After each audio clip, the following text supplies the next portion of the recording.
Það að leggjast inn á spítala vegna veikinda eða slysa hefur oft í för með sér aukna kyrrsetu og rúmlegu. Ef hreyfingarleysi varir í langan tíma eru vöðvarnir fljótir að rýrna. Kraftur, úthald, jafnvægi og viðbragðshæfni líkamans minnkar. Þetta getur leitt til þess að erfitt verður að rísa á fætur, standa óstöddur og hreyfa sig á öruggan hátt.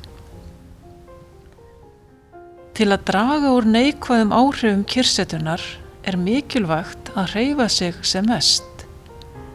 Liggja ekki mikið fyrir yfir daginn eða sitja lengi í sömu stöðu. Heldur standa reglulega upp og hreyfa sig. Gott er að ganga deildina, byrja rólega og smá auka vegalengdina. Ef farið er reglulega í göngu yfir daginn, finnst fljótt hvernig úthaldið eykst.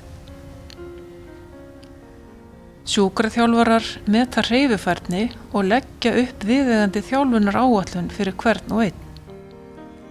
Jafnframt er mikilvægt að taka þátt í hópleikfimi og annarri hreyfingu og virkni sem í boði er á deildinni.